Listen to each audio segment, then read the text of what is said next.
kadang populariti tu juga boleh membunuh dia juga. Saya faham dalam bisnes ni, kita tak boleh buat benda yang kita minat je.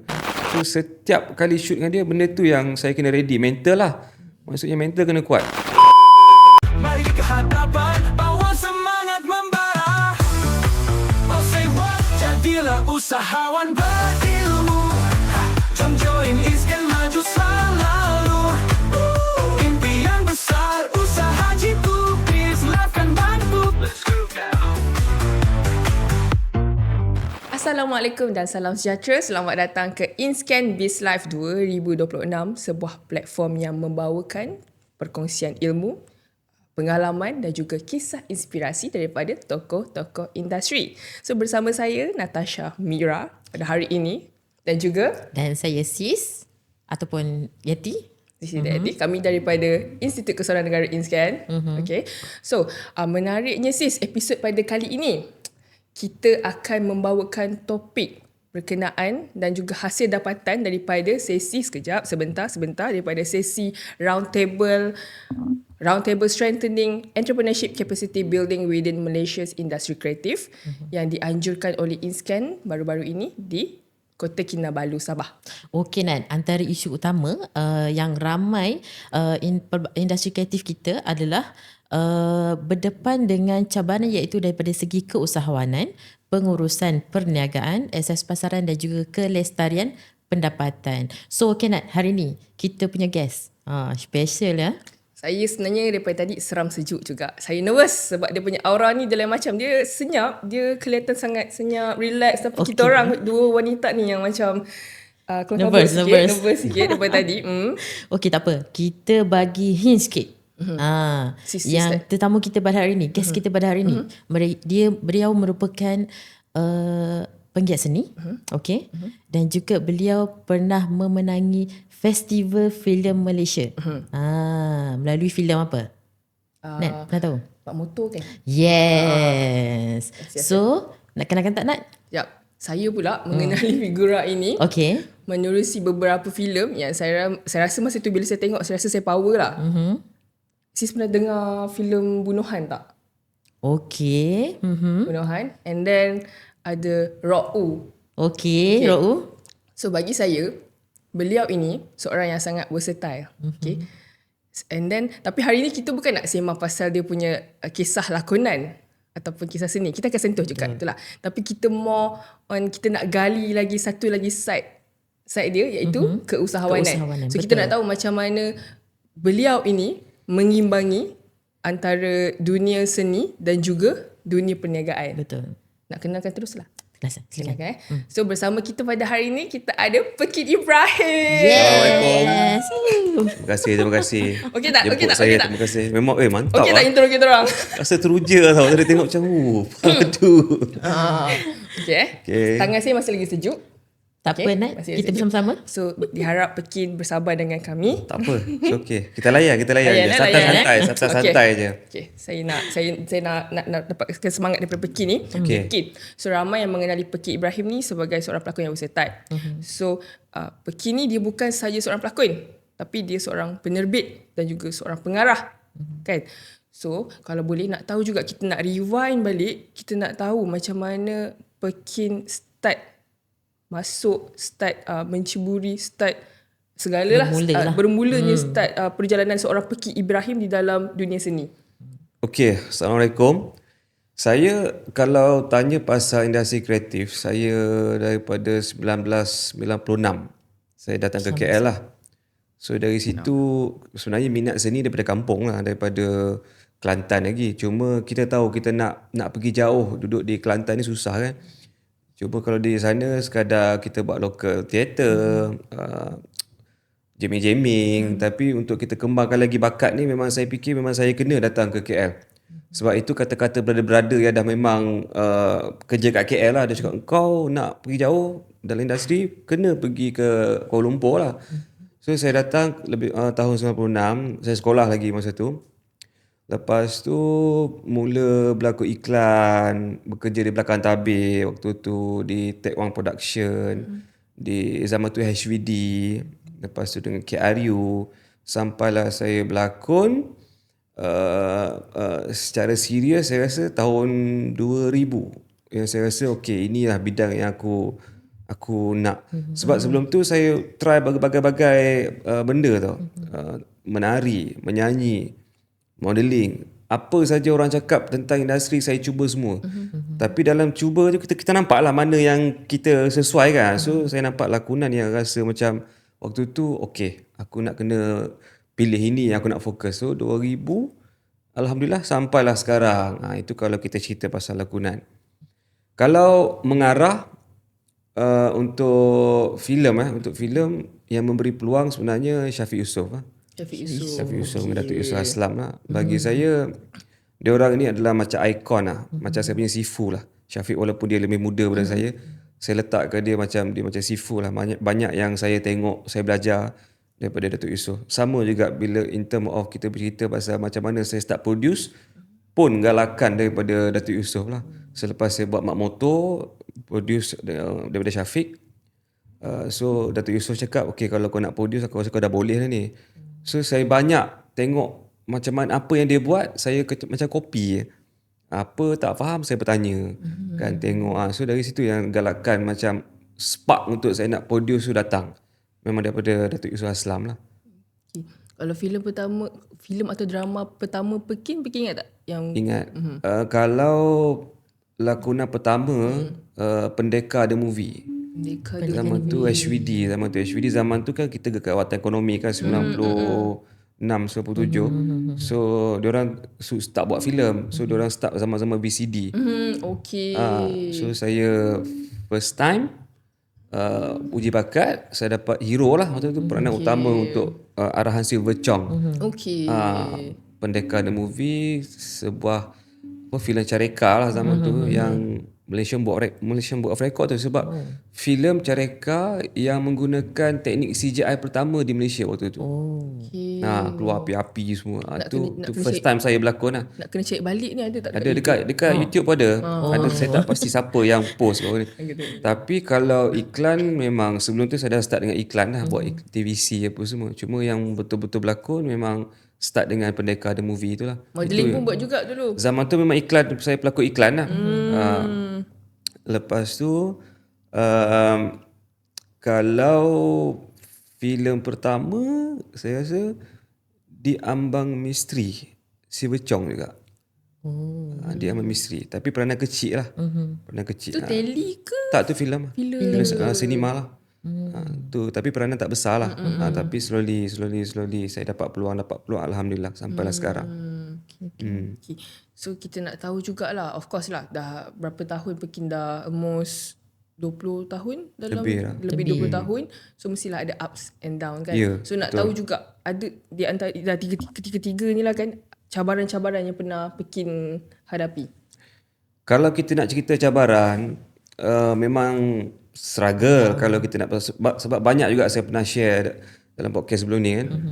Macam mana saya nak naik memang sangat-sangat struggle lah. Sebab kita bukan ada kawan-kawan kat Kuala Lumpur ni, kita bukan ada latar belakang keluarga yang memang dalam industri sini. Apa yang kita lalu ni kita sendiri yang kita cari, pergi uji bakat. Zaman tu kena ambil gambar 3 art 4 art, hantar buat profile, buat comcard zaman tu, kena hantar ke producer. Dia tidak boleh give up untuk uji bakat tau zaman dulu. So memang kalau kita nak cerita pasal kepayahan, kesusahan, memang struggle. Dia pendek kata struggle tu sampai datang perkara tu macam kita fikir aku nak balik kampung dah, aku nak stay. Dia sampai level tu tau. Tapi saya decide, okay, halang-halang aku nak prove lah dekat family, dekat mak yang memang inilah bidang yang aku rasa memang halang-halang aku nak buat, aku nak kena buat betul-betul. Sebenarnya dia lebih kepada nak buktikan pada keluarga je. Maksudnya memang industri ni memang boleh berjaya. Sebab family saya pun pada mulanya memang macam tak percaya je industri seni boleh menjamin masa depan kan. Dia orang macam mak saya, kalau boleh kau kerja lah, ada pencen, macam kerja kerajaan. Sebab dorongan sama belajar pun sebenarnya daripada mak saya. Sebab saya sama belajar sebab nak buktikan pada dia yang sebab abang-abang semua degree. So anak bongsu ni memang Oh, anak bongsu. aku nak ada degree kan. Okay. So itu yang macam semangat macam okay aku nak kena sambung belajar. Walaupun lambat pun aku nak kena sambung. So benda tu yang mendorong. Sebenarnya keluarga antara apa yang pendorong yang besar lah. Tapi kalau nak cerita struggle saya rasa sejam pun tak habis untuk kita nak cerita. Tapi alhamdulillah struggle bukan kunci utama dia. Yang penting kita jangan give up. Fokus apa yang kita nak dalam hidup kita. Duduk dalam circle yang betul. Cari circle tu supaya kita boleh belajar, kita boleh terbuka peluang untuk kita ke depan tu. Itu yang paling penting. Yelah, bersama dengan circle yang betul kan. Betul. Ya. Yeah. And then bila timbulnya rasa Pekin rasa macam okay, sekarang Pekin dah berada dalam dunia seni kan. And then slowly Pekin masuk ke dunia keusahawanan, dunia perniagaan. Bila timbul rasa tu? Okay. Meniaga ni sebenarnya dia mungkin darah kot. Saya orang Kelantan ni memang suka meniaga lah saya rasa. Betul. Daripada mak saya dulu pun kalau kita dengar cerita dia sendiri pun dia kedai runcit lah apa. Dia benda tu dah ada tau. So zaman saya baru-baru berlakon dulu pun pergi syuting saya dalam bonet kereta saya bawa baju bandar, seluar jeans yang Thailand punya yang kopi tu kan saya jual dekat set sebab saya tahu bila orang dapat gaji diorang mesti nak membeli kan. So saya bawa buka bonet, saya jual baju bandar lah. Zaman tu saya dah buat. Sambutan okey lah masa tu? Memang Habis habis lah. Memang habis lah. lah. Budak-budak kru kan nak pakai baju, t-shirt kan benda tu yang laku kan. So benda tu dah ada mindset saya tau. Kalau nak cerita pasal berniaga. Cuma serius berniaga saya rasa masa lockdown tu, PKP. Sebab sebelum tu saya dah buka macam-macam juga. Saya dah try buka kedai air lah apa. Tapi disebabkan PKP tu yang lingkup lah. So masa lockdown tu banyak benda yang saya fikir. Maksudnya saya tak boleh survive dengan hasil industri seni saja. Sebab bila lockdown kita tak boleh berlakon. Semua pendapatan terjejas. So itu yang nasib baik ada YouTube. Saya start jadi YouTuber. So benda tu yang backup saya. So lepas kita dah boleh start kerja tu yang saya fikir okay aku nak kena buat something. Aku nak kena cari bukan side income lagi, nak cari punca pendapatan yang lain selain daripada berlakon. Sebab saya pun dalam lakonan saya pun memilih juga. Saya pun bila nak memilih of course saya nak kena ada backup lagi kan. Kalau tak kita nak kena ambil je apa yang datang job saya kena ambil.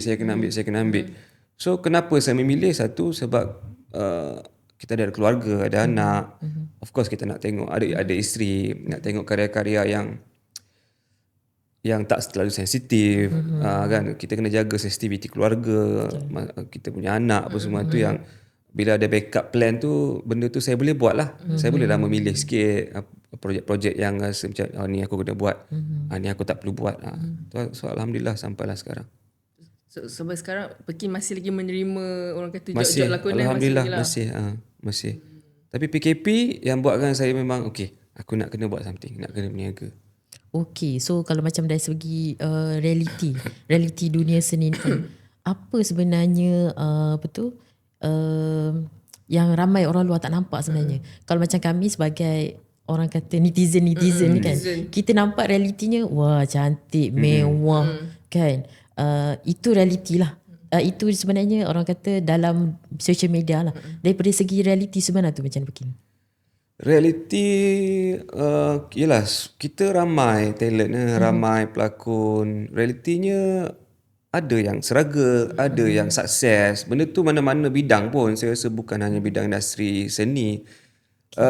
Cuma yang orang tak nampak macam mana kepayahan insan seni nak naik kan. That's why bagi saya kita sebagai penonton Malaysia support lah. Support apa saja filem Malaysia. Sebab susah kita nak menghasilkan sebuah filem, kita nak berlakon, nak menyiapkan sebuah karya tu bukan senang tau. So itu yang realiti yang orang tak nampak. Jadi itu yang saya kalau perasan dekat Instagram saya tu, saya akan post Ya, nampak. Semua filem industri yang keluar ni saya rasa yang saya tak berlakon pun saya post. Memang penyokong. Dia punya post Sebab penuh. inisiatif kita, tanggungjawab kita sebagai insan seni, kita kena promote. Kalau kita tak promote, siapa lagi nak promote? Kan? So mungkin dari situ kita dapat buat networking kita juga. Ya. Kan mungkin contoh saya ambil contoh antara yang saya post tu ada je few pengarah-pengarah producer yang buat filem tu contact saya, thank you bro kau tolong promote. End up saya pun berlakon dengan dia. Kan maksudnya rezeki. Tapi kita bukannya post tu sebab kita nak job dengan dia, tapi kita support industri, support filem dia kan. Itu je. So sebab susah nak menghasilkan filem, saya faham, dan susah nak cari bajet marketing yang besar tu susah. Mungkin dengan sekecil-kecil pertolongan kita tu kita boleh bantu dia punya filem kan. So itu yang realiti yang industri yang orang luar tak nampak. Betapa susahnya nak menyiapkan sebuah karya tu. Orang ingat senang kot. Berlakon je pun.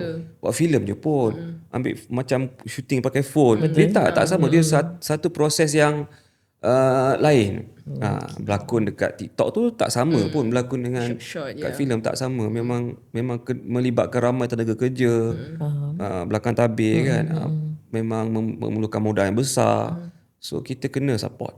Okay, faham. Tapi macam contoh, kalau macam dari segi kita tengok populariti itu sendiri, dia sebenarnya dia jamin ke tak masa depan sebenarnya populariti? Sebab kita tahu populariti yelah kadang artis kalau dah boom tu memang itulah rezeki dia. Dia membantu populariti, membantu seseorang artis tu untuk buat duit lah orang kata kan. Tapi dia bergantung kepada individu tu sendiri. Okay. Kadang-kadang populariti tu juga boleh membunuh dia juga. So bagaimana dia carry populariti tu. So dia tak boleh lalai. Maksudnya kita faham dunia ni macam roda.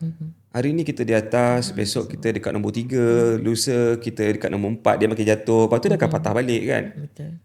So kemuncak populariti tu gunalah betul-betul. Maksudnya cari orang kata tapak supaya one day kita ke bawah balik tu kita boleh stabil dah. Jangan kita lalai lah. Itu yang sebab ada je kita tengok senario industri kita kan, populariti tiba-tiba dia meletup, lepas tu dia hilang. Kita tak tahu apa dia buat apa sekarang. Satu pilihan, mungkin pilihan dia memilih untuk nak tak nak terlalu ke depan. Bukannya, tapi bagi orang nampak, weh dia ni dah tak ada kat TV, mungkin dah tak ada job. Dia ada je job, tapi mungkin dia memilih untuk nak lebih ke belakang tabir sikit. Ataupun masih berlakon, cuma dia mengurangkan publicity, tapi dia maintain je. Cuma populariti ni yang lebih orang masyarakat nampak dia ni naik, dia ni jatuh. Itu sebenarnya, tapi sebenarnya salah. Bukan soal tu, soalnya individu tu memilih untuk nak lebih santai, lebih relax kan. Tapi kena jaga betul-betul. Sebab once you dah naik, benda ni boleh generate income, tapi dia boleh juga membunuh kita juga kalau kita lalai lah. Yang penting jangan lalai je. Tapi kalau macam dari segi apa tu, perjalanan Pekin sendirilah dalam dunia seni ni kan, apakah yang Pekin rasa macam kalau aku berpatah balik ni aku nak buat benda ni, ataupun benda yang berbeza lah daripada segi sebelum ni? Saya rasa kalau saya amat-amat bersyukur dengan perjalanan seni saya sebenarnya. Saya tidaklah terlalu popular. Tidaklah tak popular juga. Sebab saya memilih konsep dari dulu, saya memang nak maintain. Saya tak nak terlalu popular, saya takut saya tak boleh carry. Saya takut saya tak boleh nak konsistenkan populariti tu. So saya memilih biarlah aku perlahan merangkak apa semua. Tapi biar dia kekal. Sebab saya serius dengan industri ni. Saya bukan main-main kan. Saya tahu saya serius. So saya memilih memang tak apa, aku nak dia konsisten. Nak main long run lah. Memang nak unit yang 50 tahun, 60 tahun aku nak berada kat industri lah. Saya bukan nak bukan main-main lah. Bukan jangka masa pendek je saya nak dalam industri lah. So itu yang saya memilih. Okay, aku nak lebih santai, biar kekal kan. Bukan saya memilih populariti. Sebab kalau memilih populariti, peluang tu ada je, tapi saya tidak ke situ. Saya lebih memilih yang benda yang aku boleh jaga, ya benda yang aku boleh kawal supaya tak terlalu naik, tak terlalu turun, tengah-tengah lah. Jalan selamat lah. Alright, okay. So again, kalau macam dari segi berniaga, apa yang mendorong Pekin sendiri untuk orang kata start berniaga lah? Satu macam saya cakap tadi, PKP kan. Bila PKP tu saya nampak, yelah masa tu tak ada syuting, tak ada duit. Betul? So bila dah lepas PKP tu saya nampak lah benda ni aku tak boleh nak berharapkan satu benda je. Industri saya takut benda ni berlaku lagi, macam lockdown tu memang tak boleh syuting. Nasib baik zaman tu saya tak ada anak. Kan saya berdua je dengan Mona. Still lagi orang kata berdua ni kita boleh survive. Bayangkan kalau masa PKP tu saya ada 2 orang anak tu, macam mana saya nak adapt dengan pampers, makan minum dia kan. Itu yang saya bersyukur waktu tu saya bukan ada anak tau. Tu yang bila lepas tu saya rasa macam okay, nak tak nak kena buat something, kena fikir something. Sebenarnya buat ni bukan untuk saya dah, saya buat ni untuk keluarga tau, untuk anak-anak. In case kalau kata one day saya tak ada ke, saya tak berlakon ke, saya masih ada sumber pendapatan lah untuk keluarga kan. Sebab at least kita nak ambil hibah ke, nak ambil apa pun kita nak kena duit. Betul. Kan? Saya tidak boleh mengharapkan lakonan je. Kan? Dengan berniaga je saya rasa macam saya ada masa sendiri. Maksud kalau berniaga sendiri ni kita ada masa nak break untuk kita syuting. Kan? Saya boleh kawal masa saya kan. So itu yang saya start. Okay, saya kena buat something, saya kena berniaga. Itulah punca. Berniaga untuk nak cari kata sumber pendapatan lebih untuk keluarga lah.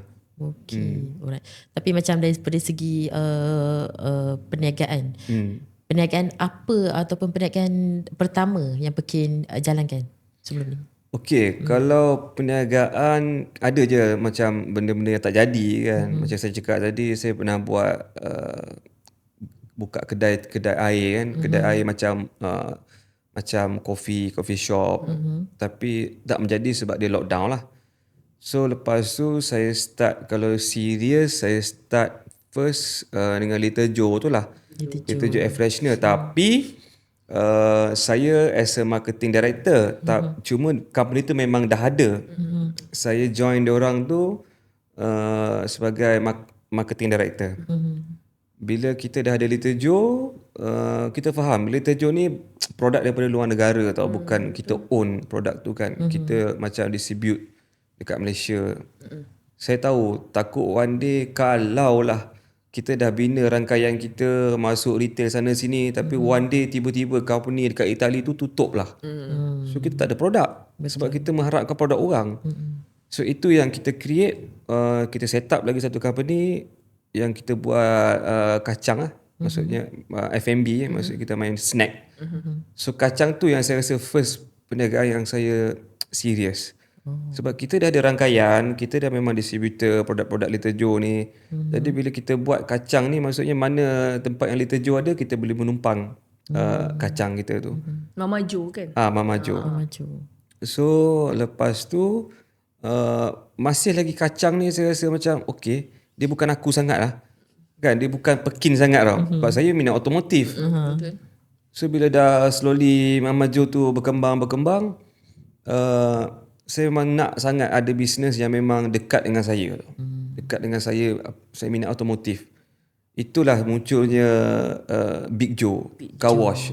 So Car Wash tu yang saya rasa macam okay, ini aku ni. Sebab dia berkaitan dengan otomotif, berkaitan dengan benda yang kita minat kan. Tapi saya faham dalam bisnes ni kita tak boleh buat benda yang kita minat je. Contoh Mama Jo tu kan, saya tak minat sangat buat bisnes kacang, tapi saya pernah dulu ada orang cerita kat saya, dia kata Pekin, kau buat benda kau minat 20 tahun, 30 tahun kan, tapi akan ada satu benda yang kau tak minat, dia sampai dekat kau terpaksa buat, tapi benda tu yang menjamin masa depan kau. So saya pegang kata-kata brother tau. So itu yang bila nak buat Mama Jo tu saya rasa okay, nah, ada orang cakap kat aku macam ni, aku rasa mungkin ini kot. Saya try luck saja. Tapi alhamdulillah benda tu betul lah apa yang dia cakap. Kita tak minat tapi kita terpaksa belajar. So daripada tak minat tu yang saya kena belajar. Macam mana nak main retail kacang, macam mana nak buat kacang kan, dari segi packagingnya, dari segi marketingnya. So benda baru lah. Kan, benda baru yang saya belajar. Dari situ bila kita expand business kita ke car wash, dia dah jadi lebih mudah. Sebab kita dah lalu bisnes yang susah, yang kita kena lalu pada bawah ni kan. Yes. So alhamdulillah lah. Okay. Tapi kenapa kacang? Kacang satu benda tu kecil kan, benda tu semua orang makan. Kebetulan masa tu pula partner saya, Okay. dia memang kita ada beli share kilang kacang di Negeri Sembilan. So memang kilang tu dah existing. So dari situ memang okey lah, benda tu dah ada. Kita buatlah kita punya produk kan. So itu yang sebabkan kacang tu, sebabkan partner saya beli kilang kacang, dia beli share lah. So benda tu in term of MOQ pun kita tak pening dah. Kalau kita buat dengan orang mungkin ada kuantiti yang kita kena ikut kan, 10,000 pieces ke. Yang ni kita nak 1,000, kita buat 1,000. Kita nak 500, kita buat 500 sebab kita kilang sendiri kan. Itu yang punca. Lagi satu, sebab kita main retail, banyak pergi ke Minyak, pergi ke Ion lah mana kan. So benda tu senang. Memang kita nak fight dengan kalau tengok di stesen minyak sendiri pun, kita the only one syarikat Bumi Putra yang memang buat kacang. So kita fight dengan company big player tau. So benda tu at least berada di sebelah player-player besar tu pun saya dah happy dah sebenarnya kan. Dan kita belajarlah lagi kan. Tapi sebenarnya kita masih lagi belajar untuk nak membesarkan lagi perniagaan lah. Tapi sekarang ni bisnes tu ada lagi lah. Alhamdulillah masih Masih kita lagi berjalan Mama Jo ada dekat Petron, Shell, Petronas. Kalau Little Joe samalah di 7E apa semua kan. Semua dah ada minyak. Basically semua kita dah ada di Ion. Mama Jo pun dah ada di Ion juga. Alright, okay.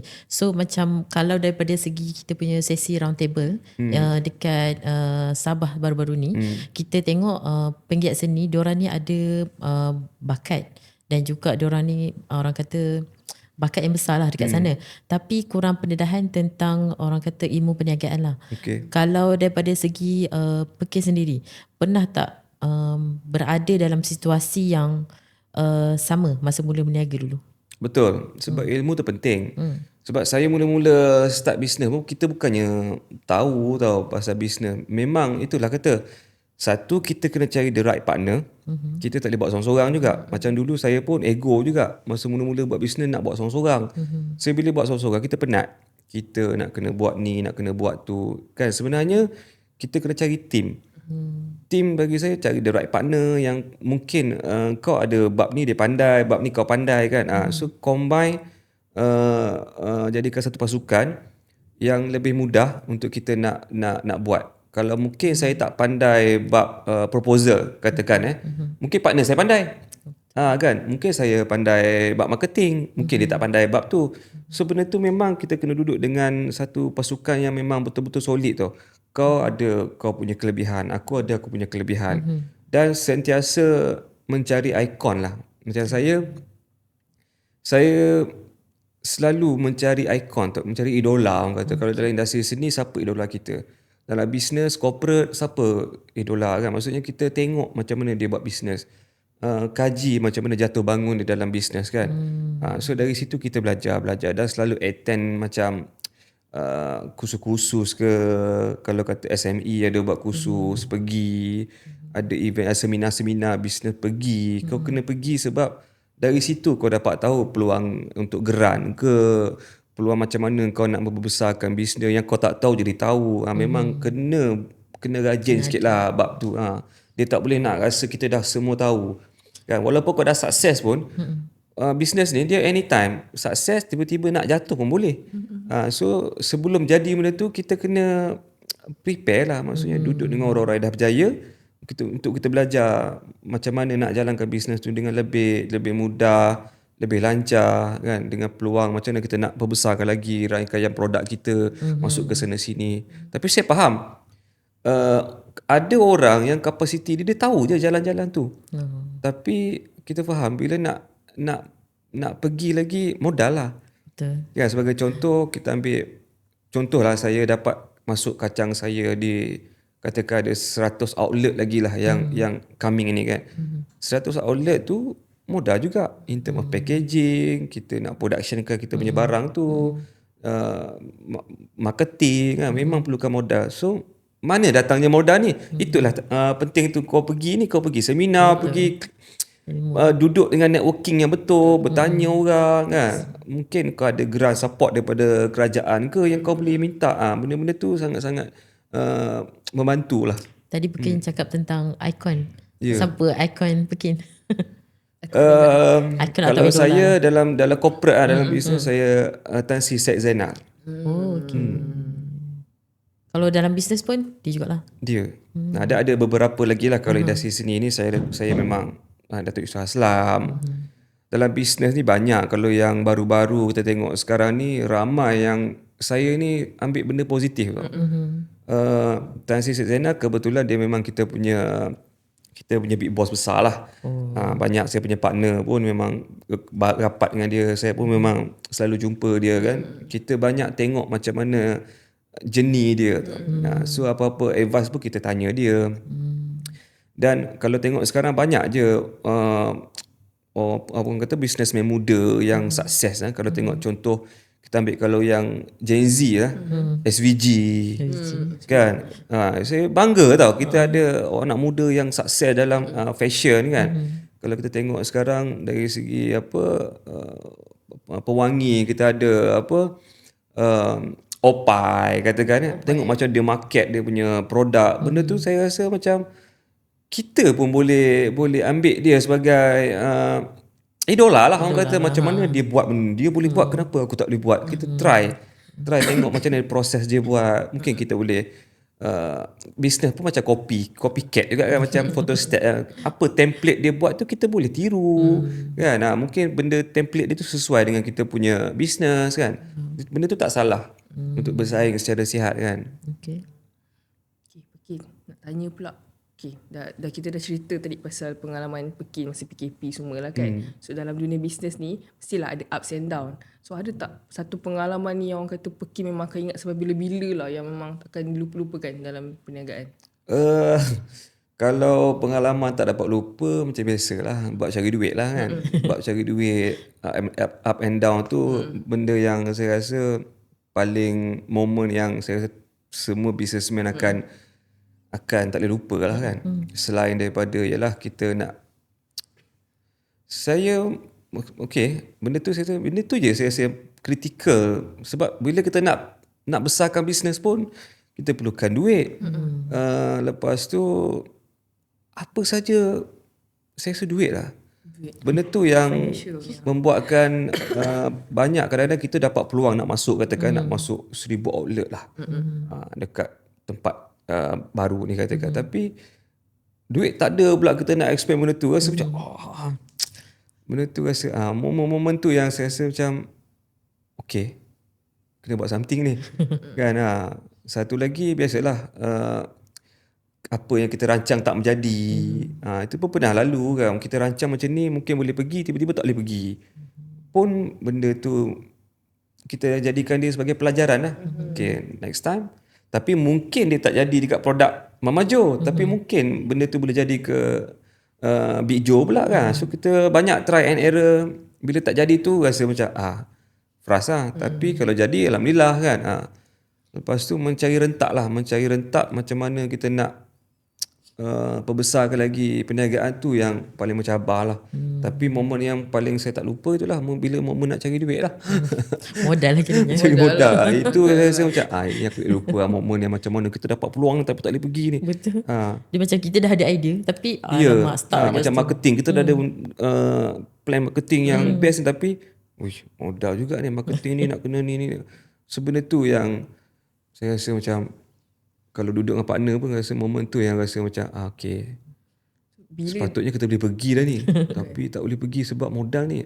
Memang ada zaman-zaman yang benda tu yang kita akan ingat lah. Biasanya bila datang peluang-peluang macam tu, biasanya Pekin akan decide nak teruskan ke ataupun tidak? Kena teruskan. Sebab kita yakin dengan perancangan tu kita dah ada setahun punya perancangan mana kita nak pergi. Memang kena target. Sedaya upaya kita cari jalan macam mana kita nak melaksanakan kita punya target yang kita dah plan setahun tu. Nak tak nak, kita tak boleh give up. Once you dah langkah, buat sampai Jadilah. jadi. Tak jadi pun kita dah buat. Kita dah puas hati kan. Yelah, kita faham dalam bisnes, jadi tak jadi belakang cerita. Benda ni gamble kan. Kita try je. Tapi at least kalau tak jadi pun kita puas hati. So kenapa tak jadi tu? Mungkin benda tu yang kita kena belajar. Oh, tak jadi sebab kesilapan kita ini. So kita ubahlah, kita belajar daripada kesilapan tu. Nak tak nak kena berani lah. So personal branding Pekin strong lah kalau nak ikutkan Season. So macam mana Pekin rasa membantu tak orang kata sejauh mana personal branding itu membantu untuk dalam membantu untuk mengembangkan bisnes? Personal branding, okay, kita ambil Pekin punya personal branding. Dia tu kata kalau orang tahu saya sebagai pelakon dan orang dalam otomotif lah, peminat otomotif. Orang kata salah seorang yang konten-konten saya lebih kepada otomotif. Itulah, kalau saya buat Mama Jo, saya kena support dengan marketing yang padu lah. Baru orang tahu itu barang saya. Bila saya buat car wash, mungkin dengan YouTube saya sendiri je saya dah boleh bagi orang kenal Big Joe Car Wash. Maksudnya personal branding tu dia tengok juga apa barang kau bawa. Kan? Kalau kata untuk Big Joe mungkin personal branding saya dia kena. Dia tally lah. Tapi untuk kacang saya Mama Jo, dia memang saya kena support dengan, dia tak boleh saya seorang. Dia memang nak kena dengan marketing yang betul untuk menaikkan brand tu. Bukan, dia tak boleh saya seorang lah. Kalau dia tak cukup nak bawa benda tu tau. Tapi apa pun, apa bisnes, marketing memang kena buat. Kita berehat dulu. Jangan ke mana-mana. Sebab selepas ini banyak lagi yang kita nak kupas lagi bersama dengan Pekin. Daripada segi dia punya perniagaan, dia punya pengalaman dan juga lain-lain lah. So kita kembali selepas ini. Percayakan cita-cita. Bring it back. Jadilah usahawan berilmu. Hai guys, kami daripada Mama Jo. Kita orang ada snack nak tunjuk kat korang. Tapi before tu, saya nak beritahu snack-snack kami ni 100% halal berserta sijil daripada JAKIM. Snack-snack kami ni juga hasil idea 100% daripada Bumi Putra. Dan last sekali, snack-snack kami ni dikilangkan di Seremban 2.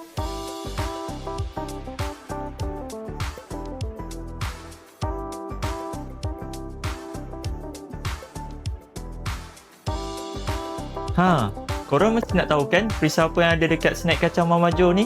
Kita orang ada kari, original dan BBQ. Dan yang terbaru pula cashew nut, garlic peanut dan broad bean. Saya nak tunjukkan saiz-saiznya. So kita orang ada yang pocket size 40 gram dan yang saiz besar pula 320 gram. Dan yang untuk family pack kita orang ada 6 paket. Dengan perisanya adalah kari, original dan BBQ dan masing-masingnya adalah 40 gram. Untuk pembelian pula, korang boleh dapatkan di Shell dan Petronas untuk pocket size.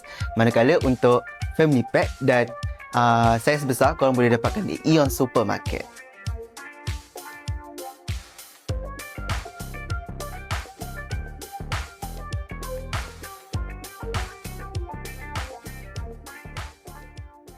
Percayakan cita-cita. Bring it back. Jadilah usahawan berilmu. Baik, kita kembali bersama InScan Biz Live 2026. Masih bersama saya Natasha dan juga Sis Yeti. Sis Yati. So Pekin. Okay. So sekarang ni saya nak borak sikit pasal Mama Jo dan juga Big Joe. Alright. Okay, so macam mana semuanya bermula, and then apa antara cabaran terbesar yang Pekin hadapi sepanjang membangunkan dua brand ini?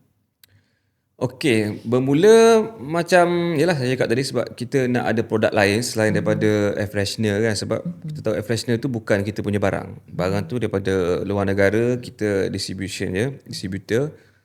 So kita nak ada produk yang sendirilah. So itu yang kita create. Kacang, lepas tu Big Joe kan. Big Joe sebab benda yang dekat dengan saya, nak cari bisnes yang memang benda tu dekat dengan saya.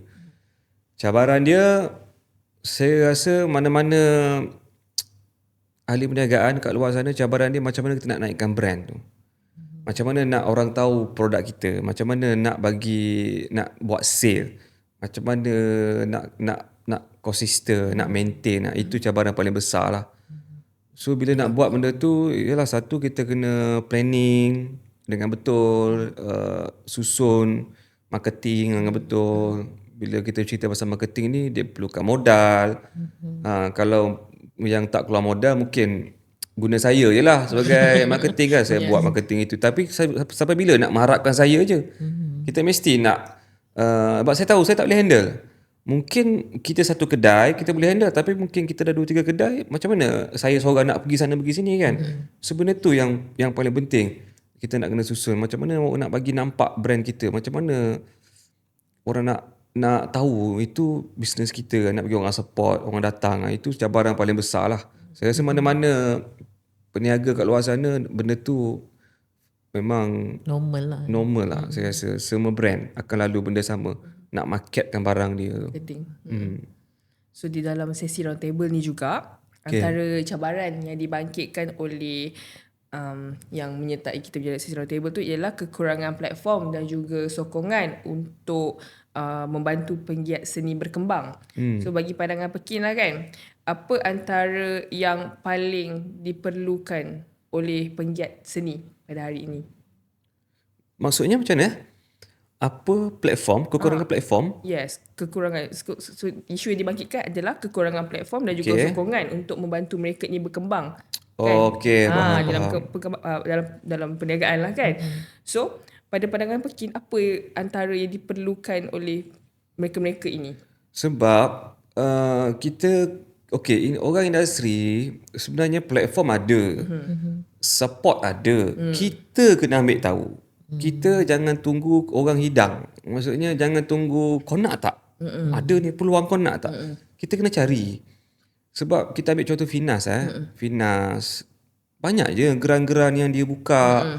Tapi ada je yang tak minta geran tu kan. Sebab peluang tu ada. Lepas tu bukan hanya peluang geran, bengkel-bengkel yang diadakan oleh pihak, orang kata kita ambil satu je lah, kita ambil Finas contoh yang paling orang tahulah. Banyak je bengkel, platform yang disediakan macam mana kau nak develop.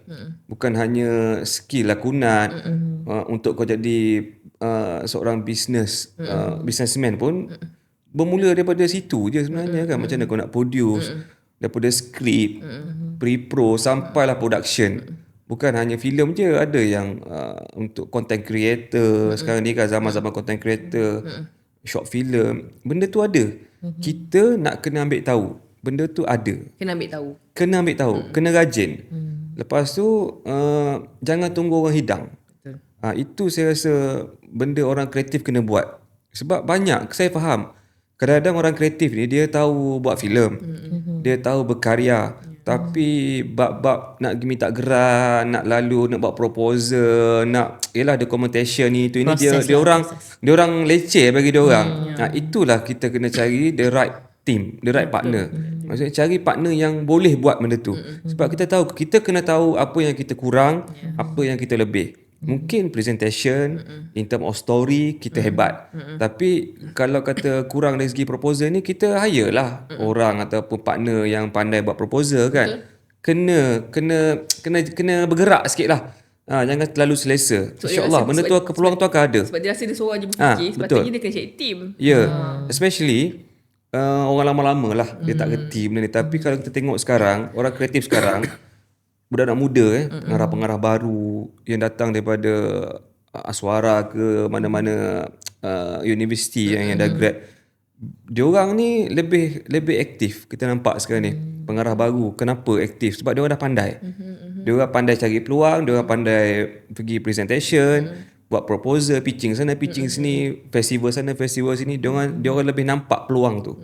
Sebab mungkin generasi media sosial, senang nampak peluang. Kalau mungkin orang lama dulu, dia jenis yang tak ada media sosial ke, mungkin tak nampak peluang tu besar kan. Tapi sebenarnya benda perkembangan untuk sekarang ni lebih luas, lebih nampak positif. Sebab banyak pengarah muda yang dah nampak benda ni.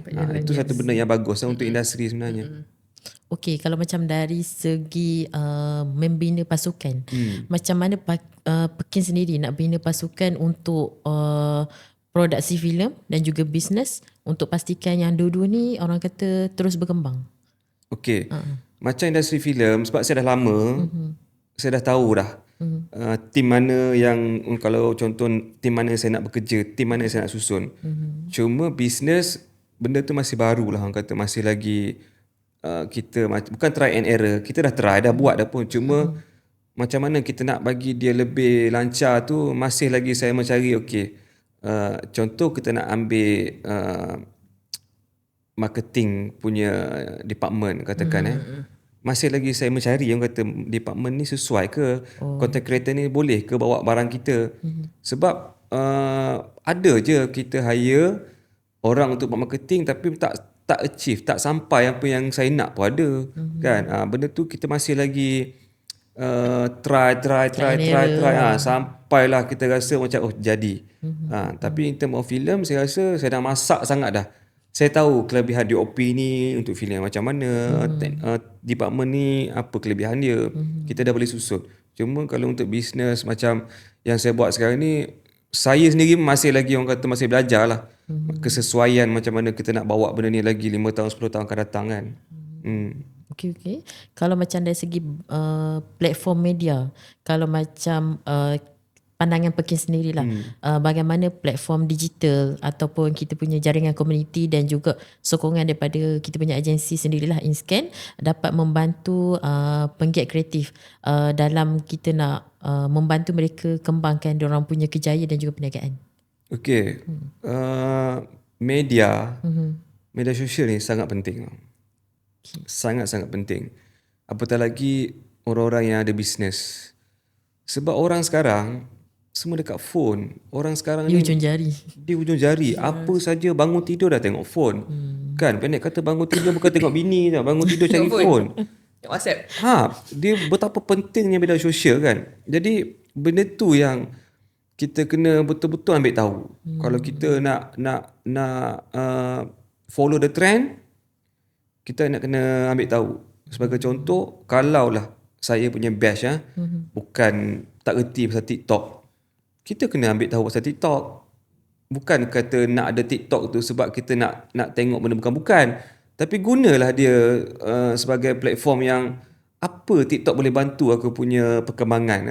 Sama, bukan hanya TikTok je, banyak platform yang ada sekarang ni kan, yang kita rasa benda ni boleh bantu bisnes. Lepas tu latihan-latihan sendiri kan, banyak peluang sekarang ni. Kena masuk lah. Masuk untuk kita nak catch up dengan teknologi ni makin laju ni. Betul. Kan dengan AI lah sekarang ni kan. Memang nak kena ambil tahu. Kalau tak ambil tahu, memang ketinggalan lah. Saya sendiri pun buat TikTok. Kan saya sendiri pun layan affiliate apa semua. Kenapa saya buat? Sebab saya nak belajar. Kalau kita buat affiliate ni, macam mana cara dia. Lepas tu mungkin mana tahu nanti mungkin kita ada produk sendiri pula kita. Tapi kita nak kena belajar lah. Daripada kita buat produk dulu, kita baru nak buat affiliate, kita dah tak jadi, kita rugi dah buat. Yelah. Baik kita belajar dulu, selok-belok, sebab kita guna free sample je kan, barang-barang orang bagi. Kita try. Dah faham selok-belok dia, barulah kita come out dengan kita punya produk. Betul tak? Maksudnya belajar tanpa keluar modal je. Tapi kita kena ambil tahu. Macam okey, ni soalan lain lah sikit. Kalau macam Pekin, bagaimana Pekin melihat perkembangan dunia filem dan juga industri kreatif di Malaysia sekarang? Semakin positif. Sebab apa? Macam saya cakap tadi, banyak pengarah-pengarah baru yang lebih kreatif, yang idea dia yang kita pun tak boleh nak fikir tahu. Maksudnya sangat-sangat bagus. Bukan dari segi idea, pelaksanaannya juga. Dia dah pandai pilih team dia. Siapa dia nak, cameraman siapa, pelakon siapa. Penyusunan dia tu, percaturan dia dah tepat tau. Kalau zaman saya mungkin kita tahu DOP, mungkin Raja Mukris, kata ada Helmi, ada Mak Noor. Tapi zaman sekarang budak-budak baru ni dia dengan team dia kan. Maksudnya Dia dah tahu dah, okay aku nak DOP ni member aku ni. So diorang ni, kreatif dia boleh macam tau. Cuba tengok filem-filem baru sekarang. Memang padu. Kualiti dia sama je level dengan orang-orang lama industri buat tau. So benda tu satu benda yang positif. Dan filem kita dah mula mendapat sambutan. Kan filem-filem luar dah kurang sambutan tau sekarang. Kita tengok data dekat sinema pun, filem kita dah achieve 70 juta, 100 juta. Filem-filem orang kata biasa-biasa pun dah achieve 3-4 juta. Itu satu benda yang bagus untuk industri. Maksudnya penonton dah mula percaya dengan karya-karya orang tempatan. Kan dia dah mula percaya dengan filem-filem tempatan. Itu satu benda yang saya rasa yang sangat-sangat positif. Kalau dulu keluar wayang je kita tanya, ada filem Hollywood tak yang keluar timing sama, goyang kan? Sekarang tak ada dah. Sekarang isu tu saya rasa bukan satu masalah besar. Hollywood dah mula goyang dengan filem-filem Melayu. Sebab apa? Filem bagus, marketing dah jumpa retak, marketing pun bagus kan. Itu satu benda yang saya rasa amat-amat positif sangat-sangat lah. Banyak budak-budak baru yang bagus. Selain berlakon dan juga mengarah ke Pekin kan, apa lagi peluang dalam industri kreatif yang you rasa orang luar tak nampak? Peluang dalam industri kreatif banyak je sebenarnya. Bukan hanya pelakon depan kamera je. Sebenarnya belakang tabir ni banyak. Kalau kata dekat industri filem sendiri, daripada handy sampailah kamera tu, berapa department tu. Kan banyak department kita ada wardrobe department, makeup department. Itu semua pekerja-pekerja kreatif. Tanpa dia orang tak jadi filem. Sama juga kalau kita pergi studio kan. MCP studio, berapa ramai tenaga kerja yang kita perlukan macam kita kat sini. Berapa banyak orang kat belakang ni yang bukan kita kat sini je. Yalah, betul. Maksudnya peluang tu besar. Maknanya jangan nampak pada orang depan kamera je. Kan? Dan diorang ni adalah pekerja-pekerja yang ada skill. Kan? Kalau tak ada skill, diorang tak boleh operate kamera. Kalau tak ada skill, diorang tak boleh pasang ni semua barang-barang equipment kita ni. Diorang memang perlukan skill yang memang kena belajar. Jangan nampak benda ni macam kita cucuk mic dekat phone je. Benda ni memang nak kena ada ilmu. Kan? So ilmu walaupun kita nak make up orang pun, dia bukan sekadar make up. Dia datang dengan ilmu kan. So benda ni memang, kalau siapa-siapa kat luar sana nak berminat nak masuk industri ni, banyak peluang pekerjaan. Dia bukan hanya masuk industri jadi pelakon, jadi host kan. Dia banyak sangat. Kalau peluang perniagaan pula, apa yang orang terlepas pandang dalam industri kreatif? Banyak. Bukan sekadar kita jadi producer. Kita boleh pergi ke fashion, merchandise. Saya suka macam SVG tu kan. Saya tak tahu kenapa. Saya nampak dia budak muda yang come out dengan satu idea fashion, tapi dia menggunakan platform-platform yang ada dalam industri kreatif untuk menaikkan dia punya brand kan. So benda tu jadi bisnes untuk dia. Kan kalau tengok marketing video dia power kan, direction marketing dia pun gempak, gunakan media sosial dengan sepenuhnya.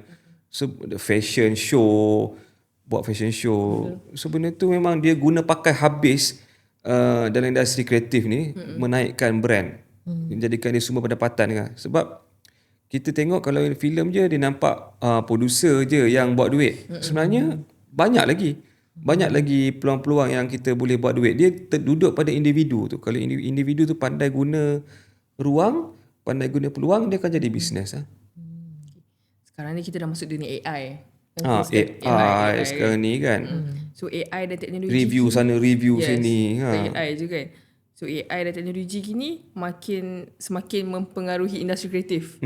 So pada pandangan Pekin kan, macam mana ia akan mengubah masa depan this industry? Dia kena ambil tahu juga. Macam AI, kita ambil contoh macam ni lah. Zaman kamera filem transisi ke kamera HD. Zaman tu banyak juga orang-orang industri yang memang hardcore filem ni susah untuk menerima. Dia bukan tidak menerima, susah untuk menerima kamera digital. Tapi sekarang mostly semua dah digital. Sama juga era AI lah. AI, kalau sebelum ni kita ada CG kan, CGI. Sekarang ni AI, dia lebih lagi lebih cerdik lagi daripada CG. Dia lebih lagi gempak lagi kan. Dia memudahkan. Cuma kita nak prompt AI tu pun satu benda yang susah. Nak kena belajar juga. Contoh kita nak bagi arahan kepada AI tu buat satu-satu scene pun, arahan prompt dia tu nak kena arahan macam seorang pengarah. Shot apa itu ini, kita nak kena bagi benda kat dia tu seperti mana kita shooting je. Kan? So perlukan ilmu juga kan. Benda tu kena human touch. Kita boleh support dengan AI dan kita kawal dia. Maksudnya kita menerima. Saya menerima AI. Bukan menolak, tapi kita tengoklah guna pakainya macam mana kan. Nak menambah baikkan untuk sesebuah karya ke kan, yang isu macam sekarang orang kata lagu guna AI. Tapi nak tak nak manusia tu sendiri kena jadikan dia lebih human lah. Kalau macam yang sekarang ni orang dah start buat lagu original dia tukarkan ke AI and then ada yang tak boleh terima. Yalah, Betul. sebab ada pendengar juga lagu-lagu AI ni. Betul. Kita, bagi saya benda tu ialah tak jujur lah. Yalah. Sebab bulat-bulat AI kita memang kualitinya lain. Kalau kita dengar orang guna instrumen rekod dengan AI tu, kita rasa kan benda tu Tak ada jiwa. Tak ada jiwa kan. Memang kita nak benda yang rekod pakai musician apa semua. Cuma yelah, nak bagi pendengar faham susah. Sebab pendengar dia dengar sedap je, dia dengar catchy je, dia menerima, dia pun tak tahu tu AI. Betul lah. Maksudnya kita nak kena jujur lah. Penggiat nak kena jujur. Nak suruh declare pun susah kan. Maksudnya macam mana? Tu saya terfikir kan, macam mana nak adapt kan. Contoh muzik lah. Mungkin filem tak nampak. Oh ni mungkin AI ni. Sebab dia gambar. Yes. Sebab telinga dengar muzik ni lain. Tapi mungkin komposer-komposer yang hebat je dapat dengar ni AI. Tapi pendengar tak faham tau. Pendengar mungkin sedap je dia dengar ni.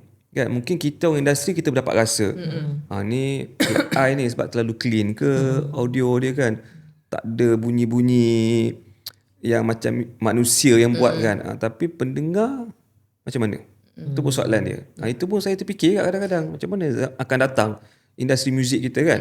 Bagaimana pula kalau let's say dengan skrip ke lirik ke, macam mana kalau sama juga bagi saya tak salah kita nak guna AI, tapi kita nak kena kawal dia, kita nak kena human touch.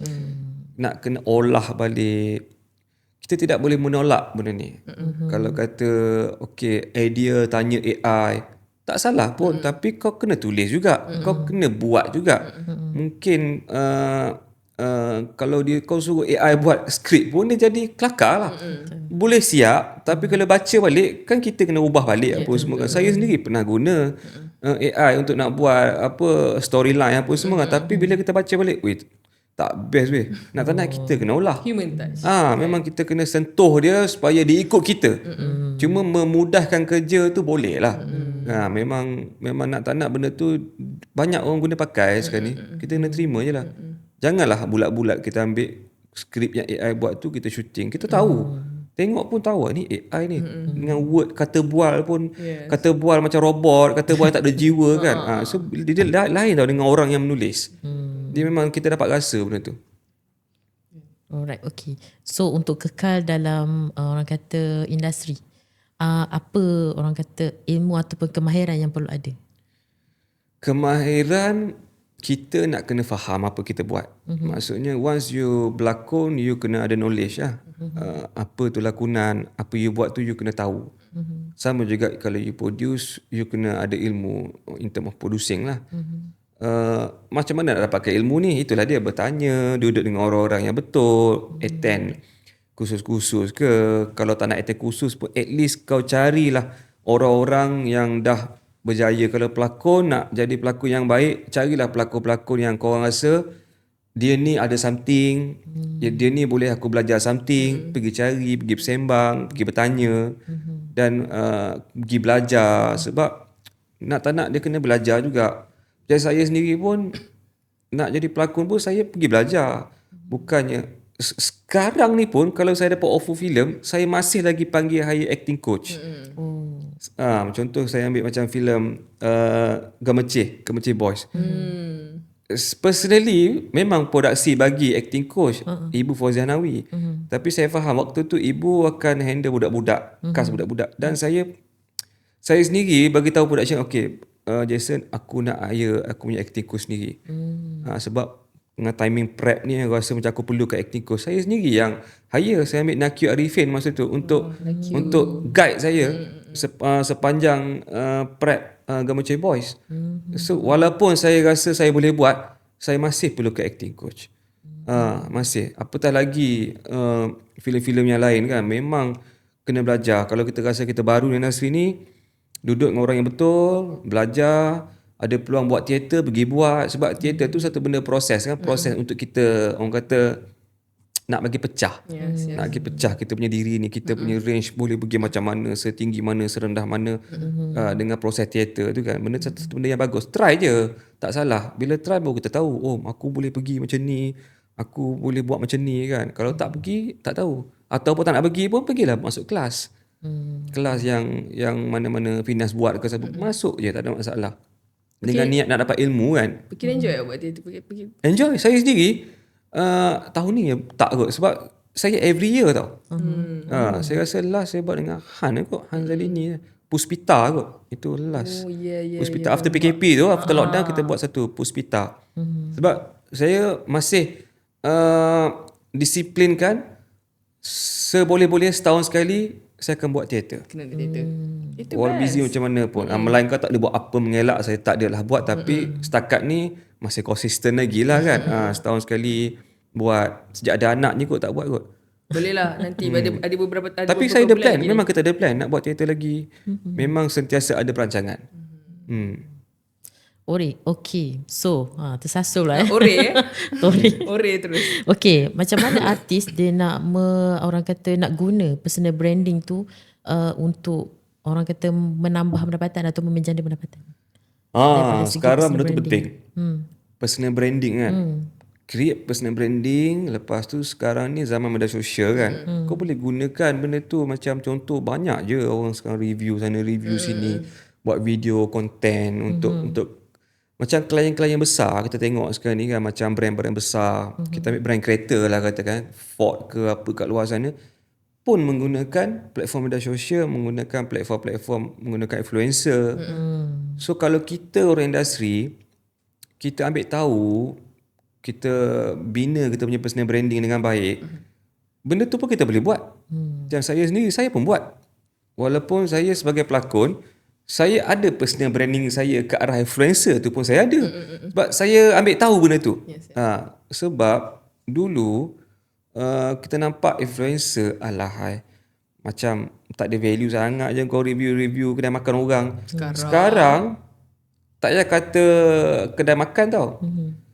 Kedai-kedai besar sendiri pun, brand-brand besar pun menggunakan influencer. Kan, brand kereta yang kita tak jangka, Volkswagen, brand international pun pakai influencer. Kan, untuk review, untuk datang buat konten kan. Sebab zaman dah berubah, zaman makin cepat, klien nak cepat, barang nak video kena cepat, dia orang nak post cepat, memang dia gunakan influencer. Jadi kita dalam industri ni yang memang dah ada nama, dah memang bina kejaya, tak salah kalau kita create lah personal branding kita ke arah tu sikit. Maksudnya kita pelakon tapi pergi ke arah influencer tu sikit. Maksudnya kita two in one. Kita bukannya influencer tapi kita ada value kita. Tapi kita up to date lah. Dari segi konten tu kita boleh buat konten, kita boleh berlakon. Dia lagi lah peluang pekerjaan tu lebih luas. Dia tidak boleh mengharapkan buat filem je. Maksudnya buat filem pun, nak market filem pun orang guna influencer sekarang. Kan kita tengok baru ni saya tengok filem apa Tarung kan. Tarung. Masih lagi saya tengok influencer datang support marketing, tengok berapa juta collection dia. So benda tu dengan sokongan secara tak langsung benda tu orang tahu. Memang penting sekarang ni. Alright, okay. So kalau dari segi penggiat seni, penting tak diorang ni ada lebih daripada satu sumber pendapatan? Sebagai Dia penggiat bergantung kepada orang kan.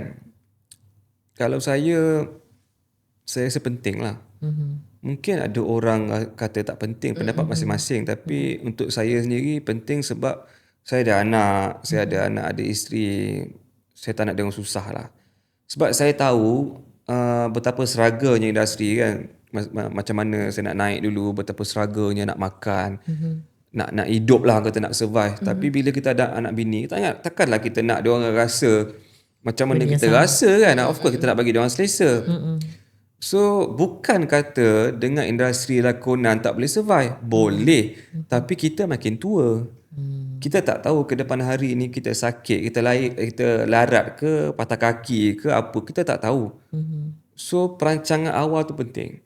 Maksudnya itu sebab saya cari banyak sumber pendapatan supaya kalaulah saya tak boleh berlakon, saya boleh buat A, B, C. Kan? Bukan saya cakap ni mengatakan industri lakonan tidak menjamin masa depan. Boleh. Kalau kata sekarang ni pun nak harapkan lakonan untuk jaga family saya pun boleh sangat-sangat. Cuma saya takut one day kaki saya patah ke, saya sakit ke. Kan kita tak boleh nak tak dapat offer. Macam mana? Tu yang saya mempelbagaikan sumber pendapatan. At least kalau aku tak boleh berlakon, aku masih ada konten-konten ke YouTube ke, ada bisnes ke yang boleh kita, yang boleh bagi anak bini kita makan lah. Okey, kalau daripada peluang terbesar lah kalau dalam industri kreatif sendiri, apa ataupun dalam industri kreatif ni mana yang orang kata anak muda boleh teroka dalam industri kreatif? Okey, sekarang ni banyak sebab kalau dulu zaman tak ada media sosial ni, dia nampaklah peluang tu kecil kan, peluang tu susah. Sekarang ni lebih senang sebab kita ada platform. Memang minat je kau buat je jadi. Yang penting kau fokus usaha. Sebab banyak je budak-budak sekarang kan nak jadi apa? Nak jadi influencer, nak jadi content creator. Tak salah, tapi kau kena faham, kena pergi dengan ilmu. Nak jadi content creator pun kena ada education, kena belajar. Maksudnya belajar sampai habis dulu dek. Lepas tu barulah fikir. Sebab tak terlambat pun lah belajar ni. Kita belajar, lepas tu sama-sama belajar nak jadi content creator pun boleh. Kan? Bila kita pergi dengan ilmu, dia lain sikit. Maksudnya peluang pekerjaan dalam bidang industri kreatif lebih besar. Bukan hanya kita pergi ke liga mainstream.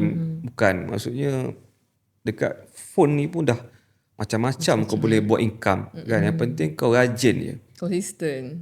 Konsisten, rajin, belajar. Itu kunci dia. So boleh check dengan AI juga kalau nak idea. Kan, benda mudah. Sekarang ni nak tak nak je. Saya tak, kalau zaman sekarang orang cakap kerja susah, saya tak boleh cakap apa lah. Nak menjana pendapatan sekarang susah. Saya pun terfikir kat kadang-kadang dekat ujung jari je. Apa yang susah? Kau rajin ke tak? Persoalan dia. Kalau kau rajin, dengan TikTok kau saja kau dah boleh buat duit. Kan? Kalau rajin, kan, bukan hanya TikTok je. Facebook boleh monetize, YouTube boleh monetize. Apa lagi platform yang ada, macam-macam sekarang monetize kan. Daripada kau tak buat, baik kau buat. Kan? Tak payah cerita pasal Grab lah. Kan, rider sana, itu pun dah memang benda yang orang nampak. Yang orang tak nampak ni sebenarnya banyak kan. TikTok affiliate lah, apa, YouTube pun dah ada affiliate, Shopee pun ada affiliate. Semua platform sebenarnya boleh buat duit.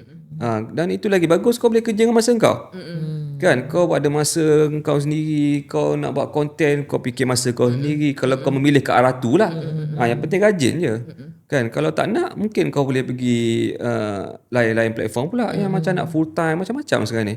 Nak buat live ke, nak buat ni, nak berniaga kat live ke. Dia tepuk dada, tanya selera sekarang ni kan. Yang penting, nak ke tak nak buat. Kalau asyik sembang je, tak jadi juga. Dia ada juga, aku nak jadi YouTuber.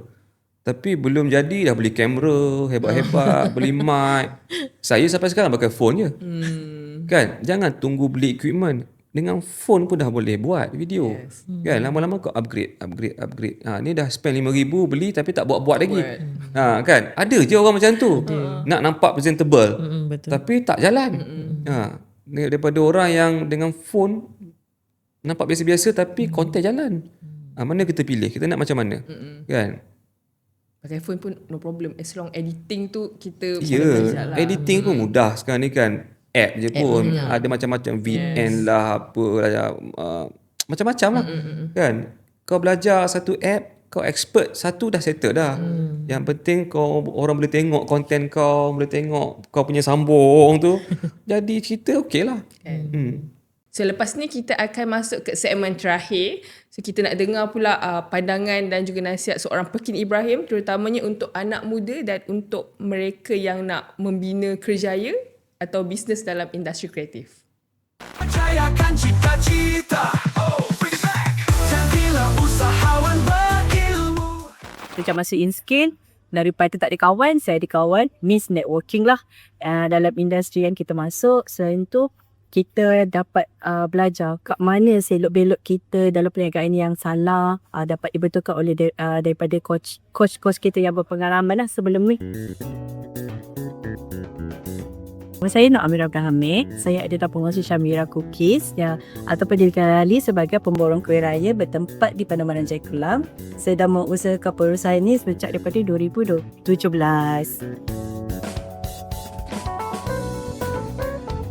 Sebagai InScale, first yang saya akan ingat adalah coaching dan bimbingan daripada InScale untuk membantu usahawan kecil seperti saya di segi management hingga ke peringkat seterusnya. Pada 2024 dan 2025 saya join CAPS dan IPBC. Sejak masuk InScale, daripada tak ada kawan, saya ada kawan. Means networking lah. Dalam industri yang kita masuk, selain tu kita dapat belajar kat mana selok-belok kita dalam perniagaan yang salah, dapat dibetulkan oleh daripada coach kita yang berpengalaman lah sebelum ni. Impact dia, penjagaan saya lebih smooth dan makin meningkat dan meningkat. Kita masih lagi ke intern dan kita orang masih lagi aktif dalam grup IBBC lah. Macam coach pun selalu tanya macam mana perniagaan, ada masalah apa-apa. Kiranya hubungan tu tidak putus lah selepas habis program. Of course lah kita nak expand and kita nak join lagi program sebab kita nak smoothkan lagi mana yang ada sikit-sikit silap ke mana kita nak smoothkan lagi sampai kita tak nak ada kesalahan lah yang berulang dalam industri perniagaan juga. Satu, InScale bukan untuk bisnes je, InScale pun untuk dalaman. So coach kita ajar kita betulkan dalaman dulu, baru kita betulkan yang fizikal dalam perniagaan. Kalau kita tak betulkan dalaman kita, perniagaan takkan smooth. Jadi turning point dia, kita kena tengok dulu diri kita sendiri, baru kita boleh betulkan perniagaan kita secara bersih lah, secara macam mana on paper.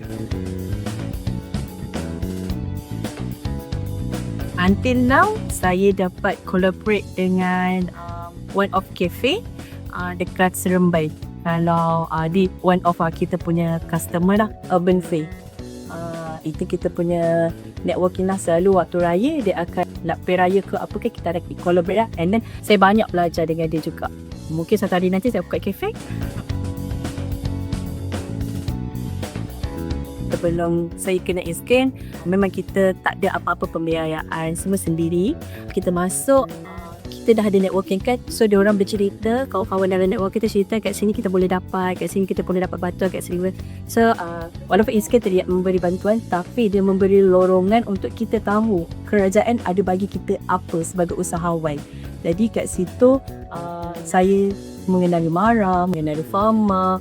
Jadi kat situlah puncanya kita boleh mendapatkan bantuan daripada agensi kerajaan. Untuk InScale, selamat ulang tahun yang ke-20. Thank you bring good orang panggil good program. Saya harap untuk tahun akan datang InScale dapat keluarkan lagi banyak program bagi usahawan yang sederhana dan yang besar, dan dapat lagi buat program-program yang kita perlukan networking yang lebih besar lah.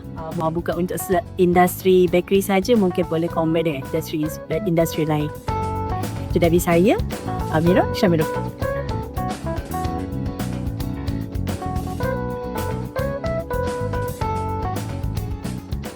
Percayakan cita-cita. Oh, bring it back.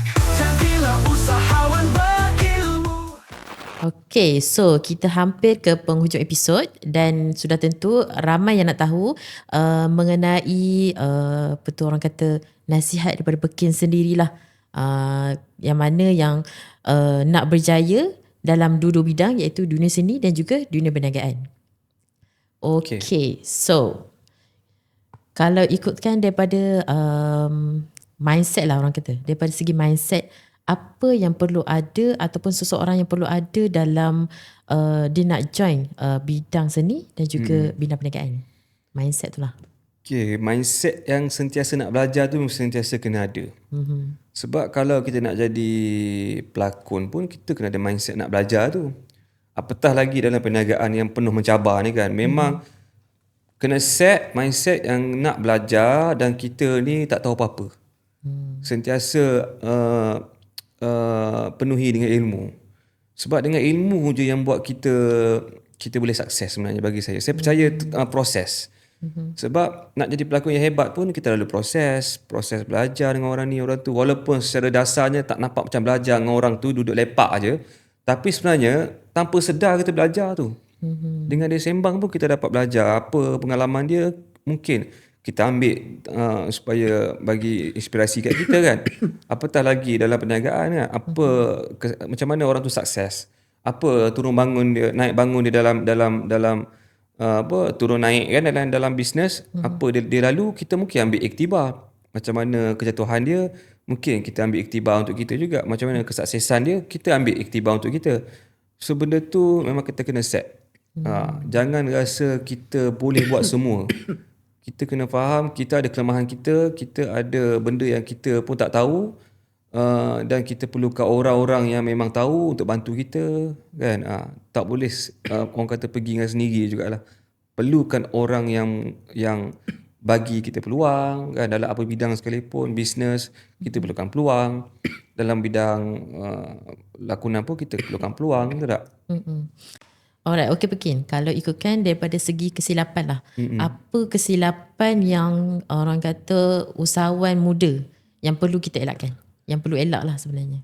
Kesilapan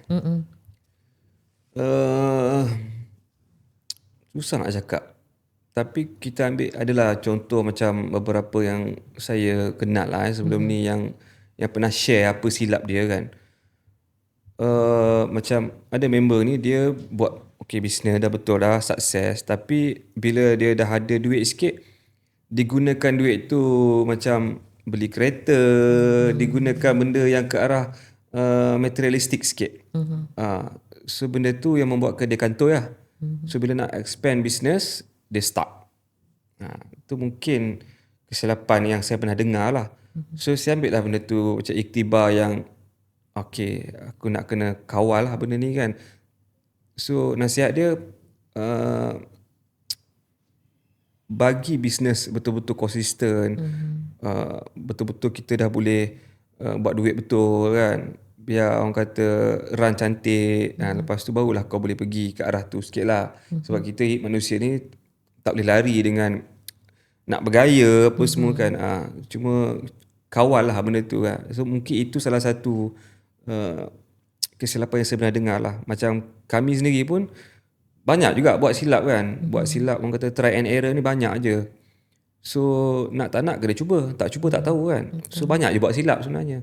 Rasa dah betul, tiba-tiba salah. Macam contoh kita ambil macam bisnes Big Joe lah katakan. Kita terlalu gairah nak buka pada masa tu kan. Jadi kita tak ada knowledge pasal car wash. So bila kita buka yang first dekat Putra Heights tu, baru dah buka, dah run, baru kita tahu lokasi dan sizing kedai tu macam tak berapa sesuai. Kenapa saya cakap tak sesuai? Dia masuk belakang keluar depan kan, kedai tu. Bila first month kita buka, kita buat marketing. Buat marketing all out, datang ni beratur. Tapi disebabkan sizing kedai tu agak kecil, orang menunggu lama. Orang menunggu lama, end up orang lari lah.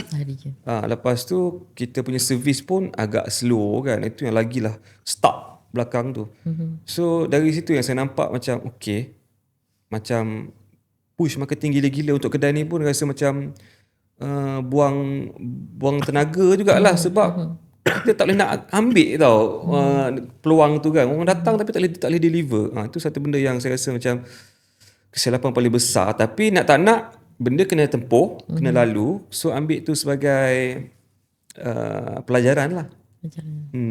Okay, so apa kemahiran ataupun skills yang orang kata paling penting lah untuk kita gunakan ataupun industri kreatif perlukan untuk masa depan? Skill Skill, mungkin bagi saya komunikasi kot. komunikasi. Bila kita berjumpa dengan orang, berhadapan dengan orang, yelah selain daripada ilmu, skill berkomunikasi tu penting lah. Sebab kita of course kita jumpa ramai orang, ramai producer, ramai wartawan, dengan peminat. Macam mana kita bawa diri kita. Itu pun saya rasa skill lah. Memang seorang ahli orang kreatif kena ada kan. Apatah lagi kita pelakon kan. Bila kita berdepan dengan orang ni, kita nak kena portraykan kita ni macam mana. Kalau kita kurang skill bercakap, mungkin perangai kita nak kena okey lah. Maksudnya benda tu kena pamerkan, benda yang orang tengok, orang feel good. Orang senang dengan kita kan. Mungkin saya faham mungkin karakter orang tu tak apa nak bercakap sangat. Tapi kita boleh rasa kan, orang ni okey tak okey walaupun dia tak bercakap. Tapi dia ni senang tak? Kita feel good tak dengan dia kan? Saya rasa benda tu penting. Skill yang kita kena ada. Komunikasi. Lepas tu macam mana kita nak bawa diri kita kan. Selain daripada ilmu yang lain-lain tu. Sebab orang nampak kita memang dari segi jumpa je bercakap kan. Benda yang first impression lah. Itulah saya rasa. Okay, kalau jadi sebagai anak seni, kalau untuk diorang ni nak start berniaga, langkah utama yang perlu diorang lakukan? Langkah pertama memang kena tengok apa bisnes yang nak buat. Lepas tu bila dah dapat apa bisnes tu, cuba research. Buat kajian apa kelebihan dan kelemahan bisnes tu. Dan cuba cari orang-orang yang memang dah buat bisnes tu ke, bertanya dan planning lah. Planning betul-betul untuk supaya bila dah buat tu, benda tu berjalan lancar apa semua kan. Tapi saya faham dalam bisnes memang ada turun naik dia. Tapi at least kita dah betul-betul faham bisnes tu yang kita dah nak buat tu kan. That's why select bisnes, buat kajian, apa kelebihan, apa kelemahan dan susun lah. Plan betul-betul. Planning tu penting. Kalau dari segi jangka masa panjang lah, Pekin punya pandangan untuk 5 tahun yang akan datang tu, daripada segi bisnes dan juga penggiat seni. Dari segi bisnes, saya cuba nak naikkan brand ni lah. Nak cuba nak naikkan. InsyaAllah kalau dapat, kita masih lagi bila kita nak besarkan bisnes, saya pun masih lagi mencari rakan kongsi lah. Maksudnya kau dapat rakan kongsi yang memang ada modal sikit kan, boleh pump lagi untuk kita besarkan. End up saya faham mungkin tidak selama-lamanya saya nak buat car wash tu. Kalau satu hari benda tu dah sukses, dah berjaya, kalau kata orang nak beli, kita boleh je jual. Tapi biarlah waktu tu kita jual dengan company tu yang memang dah strong kan. So itu dari segi bisnes lah.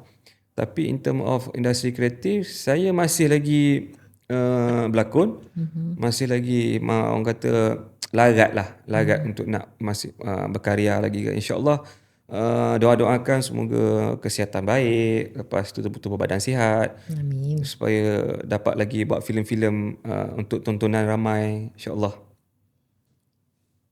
Okay. So sebelum kita nak akhiri episod kali ni kan Pekin, saya rasa ramai yang ramai merindui karya-karya Allahyarham Muhammad Khalid. Okay. So kita nak rewind sikit untuk perjalanan seni Pekin. So Pekin sendiri pernah bekerjasama rapat dengan Allahyarham, dengan beliau. Kalau ada satu perkara yang you belajar daripada Allahyarham yang sampai hari ni menjadi pegangan you sebagai seorang pelakon dan juga businessman, apa dia? Okay, macam arwah Abang Mamat ni, dia macam kawan, bapa, guru, segala-galanya lah. Sebab saya di awal orang kata kemunculan tu memang dengan dia kan. Bagi saya dia ni banyak saya belajar. Cara dia ni satu, macam mana dia bawa diri dia dengan orang. Apatah lagi dengan kita pelakon ni. Dia carry, dia bawa diri dia tu supaya orang hormat. Kan? Memang dia jadi diri sendiri. Dia jadi diri dia je. Dia tak pernah bawa diri dia macam orang lain. Walaupun ramai pengarah kan. Ramai pengarah. Abang Mamat ni dia bawa jadi diri dia yang buatkan kita rasa macam selesa. Lepas tu macam mana dia ajar kita pun straight to the point je. Dia tak suka, dia tak suka. Lepas tu dia nak cakap, dia cakap. Lepas tu shootingnya dia pun best sebab dia ajar kita berfikir, guna otak. Kalau setengah saya shooting kan, dia bagi arahan. Memanglah seorang pengarah tu dia kena bagi arahan sepenuhnya pada pelakon. Tapi arwah ni tak. Arwah ni ditukar sikit, dia tak bagi arahan sepenuhnya sebab dialog dia pun kadang-kadang tulis tangan je. Tapi dia suruh kita fikir, okey abang dah bagi angle ni. Korang fikirlah macam mana screenplay abang ni. Kau nak buat apa? Kau fikir sendiri. Situasi dia macam ni, macam ni. So dia bagi kita fikir. Kalau kita bagi tu tak kena, baru dia bagi. Abang nak macam ni sebenarnya. Baru dia bagi. So setiap kali shoot dengan dia, benda tu yang saya kena ready. Mental lah. Maksudnya mental kena kuat. Sebab dia akan test kita. Dia bagi kamera, okey. Cuba kau rasa macam mana, mungkin kau nak buat apa ni, cuba bagi tahu abang. Dia akan bertanya. Setiap kali dia akan bertanya. So nak tak nak kita nak kena ready dengan jawapan tu. Kalau tak ada jawapan,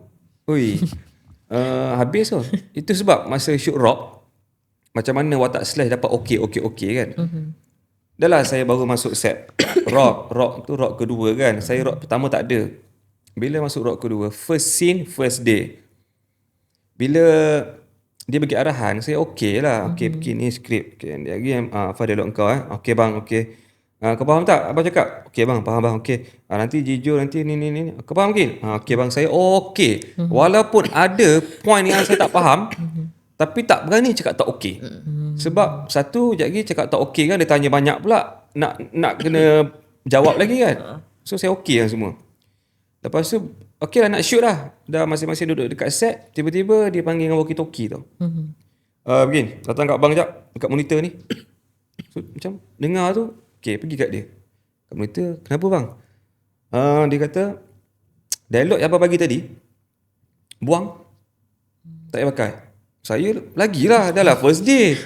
Apa pula marah dia orang tua ni kat aku ni kan. Tak shooting lagi, dah kena kan. Buang dialog apa semua. Lepas tu dia cakap, abang nak dia orang cakap apa, kau jawab okey je. Maksud saya, apa maksud dia kan? Faham tak dia? Okey bang. Macam ni. Abang nak macam ni. Apa cuba cakap balik ni. Okey bang, okey. Abang nak macam ni. So macam tak faham lagi. Okay. Dia marah aku ni kan. Dialog semua buang ni. So bila dah buat scene tu, barulah saya nampak, okay, inilah karakter dia. Ini yang saya nak mencari sebenarnya. Yang berhari-hari duduk tak boleh tidur. Nak cari watak slash, itulah dia. So dia yang bagi saya benda tu. So bila kita dah buat second scene seterusnya, kita nampak, okey, dia kata, barulah dia cakap, okey, abang sebenarnya bukan tak nak bagi kau bercakap. Sebab watak image kau dah kuat. Nanti abang bagi kau bercakap dengan gitar je. Kau solo lah puas-puas. So watak kau memang ini. Gitaris tak cakap banyak, dia kata. So logik lah benda tu memang kena kan. So banyak benda dia bagi cara macam tu je. So itulah macam mana yang saya boleh dapat watak slash okey tu. Okey sis, ada apa-apa lagi? Okay. So far itu saja. Okay. Mungkin okey? Okay. Okay.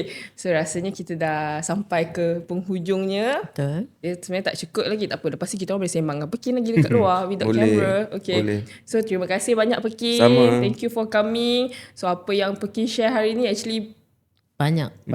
Kita ada banyak input. Kita ada dapat orang kata tips-tips juga. Bergaul dengan circle yang betul. Percaya pada diri sendiri. Positif. Positif. Pekin Yes. seorang yang sangat positif. Daripada awal kita orang shoot ni sampai sekarang dia very positif. And then dekat luar kamera pun tadi dia share semua tips positif. So kita yang wanita ni pun Kena positif. Kena positif. Hidup kena positif. Yeah. Happy.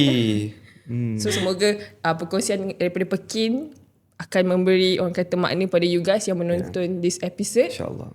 Betul. Dan jangan lupa untuk ikuti kita punya program latihan dan juga keusahawanan InScan melalui platform rasmi InScan. So dengan itu saya Sis Yati dan juga Saya Natasha. jangan lupa dalam episod seterusnya InScan BizLife 2026 jadilah usahawan berilmu. Jom join InScan. Bye. Feels right, bird, come on. Bring it to the cherry. Yeah. Ooh, yeah. Semua boleh maju. Jangan tunggu lama-lama. Jadilah usahawan. Penuh ilmu di jiwa. Mari ke hadapan. Bawa semangat membara. Oh, say what? Jadilah usahawan berilmu. Ha. Jom join InScan maju salam.